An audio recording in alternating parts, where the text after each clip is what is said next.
Hello, welcome back. कैसे हो सभी कोडर्स। तो पिछली वीडियो में हमने थोड़ा सा इंट्रो देखा था और पूरा पैकेज यहाँ पे क्लोन करके सेटअप किया था।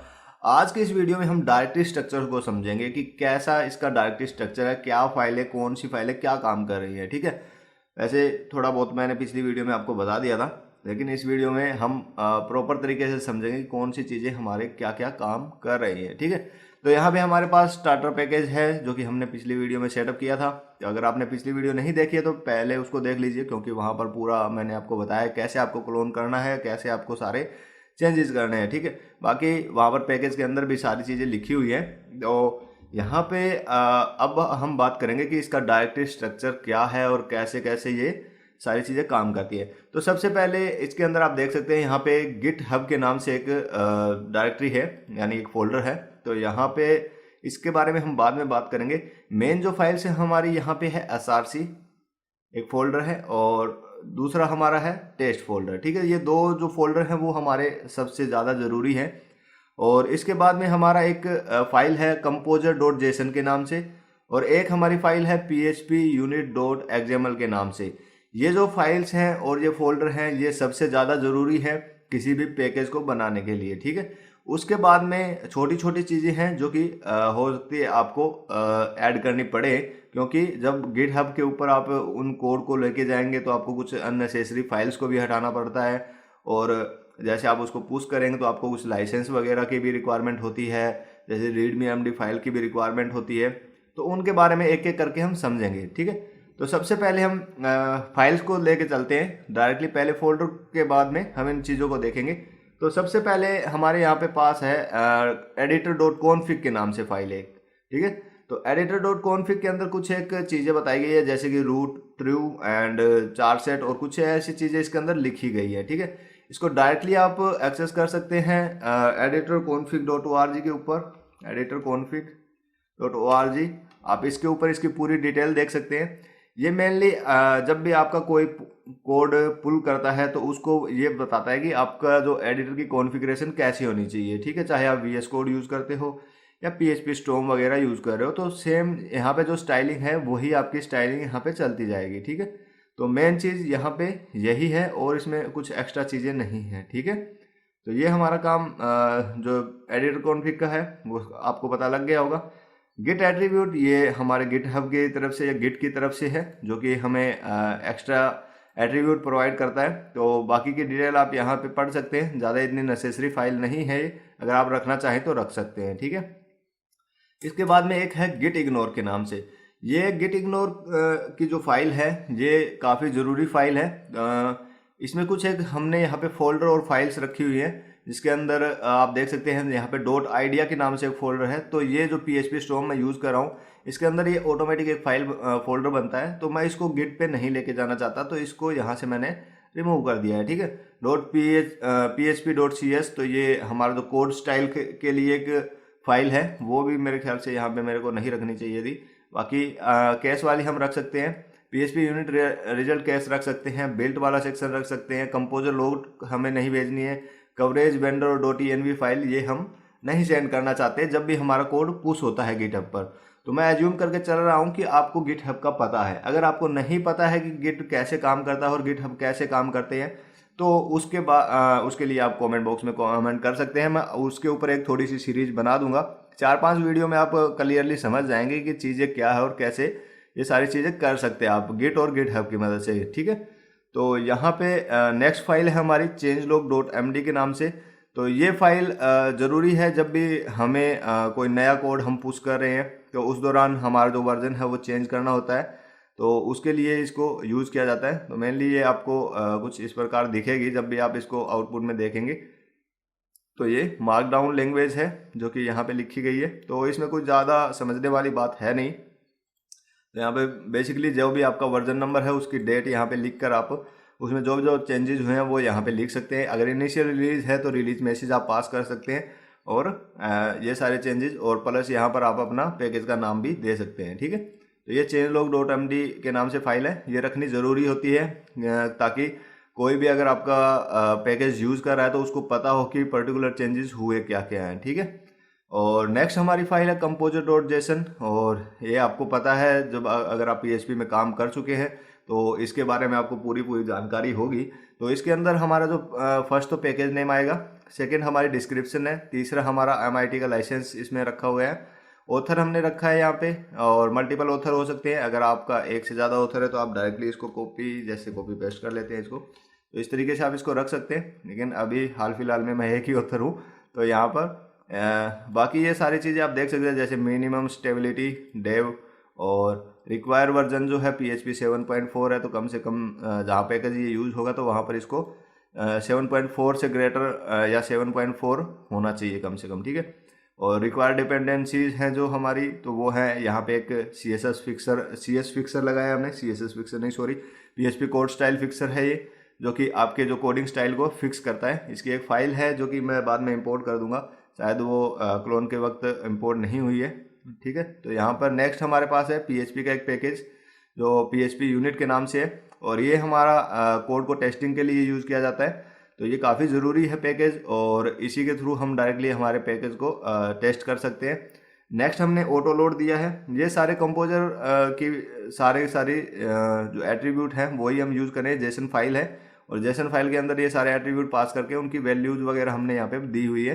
जैसे PSR4 हम ले रहे हैं टेस्ट के लिए, तो ये ओनली हमारा डेव वर्जन के लिए अवेलेबल है। और ये ऑटो लोड है, ये हमारा जैसे ही कोई पैकेज यूज़ करता है तो डायरेक्टली इसके थ्रू वो यूज़ कर सकता है, जैसे the test coder and starter package. और उसके बाद में जो भी मेथड वो कॉल करना चाहता है, जो भी क्लास वो कॉल करना चाहता है, तो डायरेक्टली पहले उसको इसके साथ प्रीफिक्स करना होगा, ठीक है।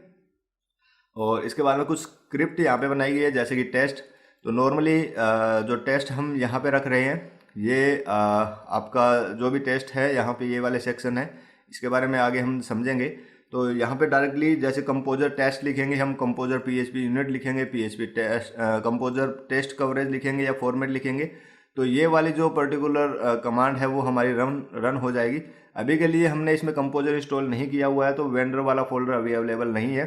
और ये सारी कमांड हम directly composer format, composer PHP unit, तो डायरेक्टली इसको कॉल कर सकते हैं, ठीक है। तो इस तरीके से मल्टीपल स्क्रिप्ट्स आप रख सकते हैं।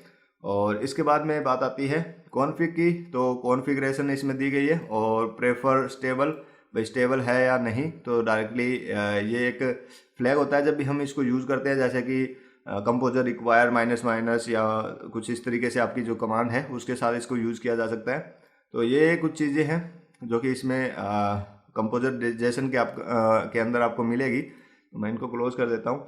नेक्स्ट लाइसेंस MD फाइल है हमारी, जो कि MIT के लाइसेंस का एक सिंपल सा एक कॉपी किया था मैंने MIT का, तो ज़्यादा कुछ इसमें सोचने वाली बात नहीं है।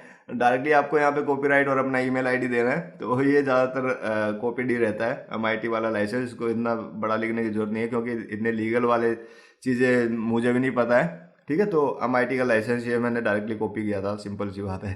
तो द टेस्ट कोडर के नाम से यहाँ पे आपको सिर्फ अपना ईमेल आईडी चेंज करना है। बाकी आप अपने कोई भी लीगल चीज़ें रखना चाहते हैं तो रख सकते हैं। पहले आपको MIT के जो भी चीज़ें हैं वो आपको देखनी पड़ेंगी, ठीक है। इसके बाद में PHP unit.xml के नाम से एक फ़ाइल हमने बनाई है। इस फाइल के अंदर कुछ एक चीज़ें रखी गई हैं और कुछ टेस्ट रखे गए हैं इसके अंदर। और यहाँ पे आप देख सकते हैं टेस्ट सूट के नाम से मेन जो रेपर है इसका PHP यूनिट का है, और इसके अंदर कुछ एक्स्ट्रा एट्रीब्यूट पास किए गए हैं कि हमें क्या क्या चीज़ें चाहिए। जैसे बैकअप ग्लोबल जो है वो फॉल्स रखा है हमने। मेन चीज़ हमारे पास यहाँ पे बूटस्ट्रैप, तो ये इसको ध्यान में रखना आपको कि कहाँ से आपकी जो फाइल है वो लोड हो रही है, नहीं तो ये काफ़ी दिक्कत करता है कई बार। तो .vendor autoload.php ये हमने यहाँ पे रखा है। कलर्स ट्रू रखा है, ताकि जैसे ही मैं यहाँ पे कमांड रन करता हूँ कंपोजर टेस्ट, और यहाँ पे मुझे ग्रीन या रेड कलर यहाँ पे दिखाएगा, जो भी है। यहाँ पे कुछ अलग दिखा रहा है कि कंपोजर टेस्ट की जगह PHP यूनिट कर देते हैं, ठीक है। तो यहाँ पे हमारा वेंडर फोल्डर अवेलेबल नहीं है। तो मेन बात है कि हमारा जो ये कलर टाइप है ये इस कलर के थ्रू ही आते हैं, क्योंकि हमने कंपोजर इंस्टॉल नहीं किया है, तो उसकी वजह से एरर आ रहे हैं।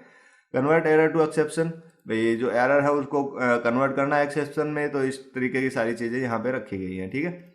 और स्टॉप ऑन फेलियर, ठीक है, कि जब भी फेलियर आ जाए तो उसको स्टॉप करना है, तो यहाँ पे आप इसको चेंज कर सकते हैं अपने हिसाब से। वर्बोस जो आपको वर्बोस चाहिए तो आप रख सकते हैं इसको, ठीक है। टेस्ट शूट्स हमने रखे हैं, यहाँ पे एक ओनली सिंगल टेस्ट शूट रखा हमने, और इसका नाम यहाँ से सिंगल रख देते हैं रन टेस्ट यूज, ठीक है, या स्टार्टर पैकेज रख देते हैं, स्टार्टर पैकेज, जो भी आप नाम रखना चाहें रख सकते हैं, कोई ऐसा ज़रूरी नहीं है कि मैं जो लिख रहा हूँ वही आपको रखना है। तो यहाँ पे टेस्ट शूट हमने रख दिया है, और इसके बाद में जो मल्टीपल टेस्ट शूट हैं वो यहाँ पे आ सकते हैं आपके, जैसे आप मल्टीपल रखना चाहते हैं तो यहाँ पे मल्टीपल टेस्ट शूट भी आपके आ सकते हैं, ठीक है। लेकिन ये सिंगल है, ये मल्टीपल है, ये आपको ध्यान रखना है। और इसके अंदर हमने एक डायरेक्टरी पास की है, कहाँ से हम वो टेस्ट उठा रहे हैं, तो डायरेक्टली मैंने इस टेस्ट फोल्डर का जो यहाँ पे पाथ है वो दे दिया है, ठीक है। और इसके बाद में कवरेज है कि कहाँ से कवरेज एक सेक्शन है, उसके बारे में हम बात करेंगे आगे, मेरे ख्याल से यहाँ पे इतनी ज़्यादा ज़रूरी नहीं है। वैसे जैसे कि कवरेज एक आप ये समझ सकते हैं कि कितना जो हमारा कोड है वो पर्टिकुलर टेस्ट हुआ है, वो एक कवरेज हो गया। कि मान लो आपका 100% कोड है जो कि पूरा टेस्ट हुआ है, या कुछ ऐसी कोई कंडीशन पास कर रखी है जो कि एट ए टाइम वो फिल नहीं हुई है, या आपके जो टेस्ट के अंदर वो इंक्लूड नहीं थी, तो इस तरीके से वो एक रिपोर्ट जनरेट करता है, ठीक है। और आपकी जो आउटपुट डायरेक्टरी रहती है वो बिल्ड एंड कवरेज, जो भी आप रखना चाहें वो रख सकते हैं, जैसे यहाँ पर कुछ भी कवरेज वगैरह रखना चाहें तो रख सकते हैं आप, ठीक है। HTML आपके यहाँ पे चले जाएंगे, टेक्स्ट यहाँ पे चला जाएगा, और क्लोवर आपका यहाँ पे चले जाएगा, ठीक है। तो और यहाँ पे एक लॉगिंग रखा गया है, तो इसकी कोई ज़्यादा ज़रूरी नहीं है, अगर आप ना रखना चाहें तो हटा भी सकते हैं, ठीक है। तो मेनली तो इसकी ज़रूरत है हमें, ठीक है, और कवरेज की हमें ज़रूरत नहीं है, लॉगिंग की भी ज़्यादा ज़रूरत नहीं है, ठीक है। तो मेनली ये हमारा PHP यूनिट जो XML फाइल है वो यहाँ पे हो गई है।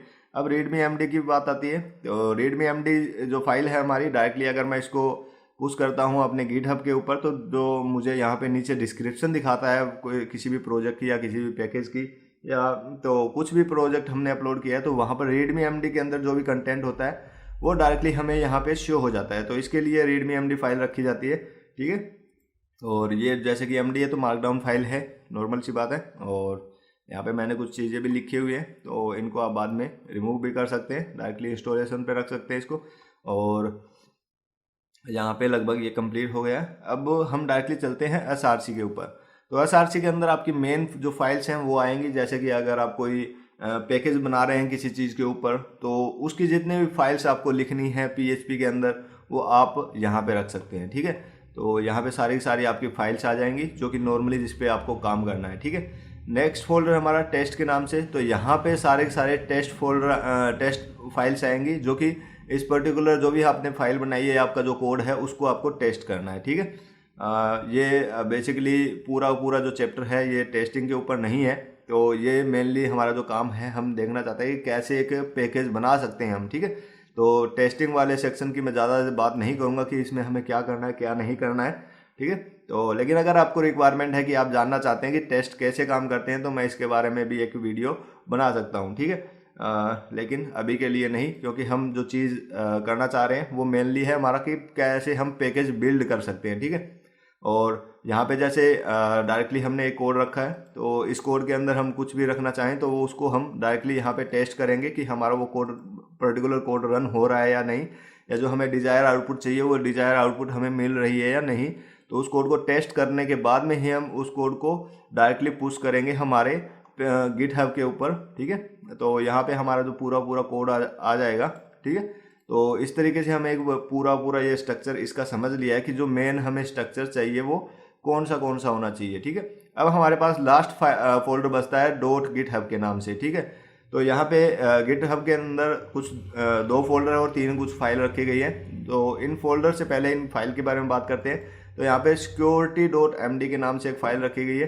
तो यहाँ पे कुछ सिक्योरिटी पॉलिसी भी हम डिसाइड कर बता सकते हैं कि ये वाली चीज़ें अगर आपको कोई दिक्कत होती है, या आप कोई बग फाइंड करते हैं, या कुछ ऐसी कोई दिक्कत आती है आपके प्रोजेक्ट में, तो आप डायरेक्टली हमें मेल कर सकते हैं, या हमारी कोई ऐसी पॉलिसी है। तो इस तरीके की चीज़ें आप security.md के अंदर रख सकते हैं, और वो डायरेक्टली यूज़ की जाती है। जैसे कि गिटहब फोल्डर है तो डायरेक्टली ये गिटहब के अंदर ही यूज़ करी जाएंगी, ठीक है।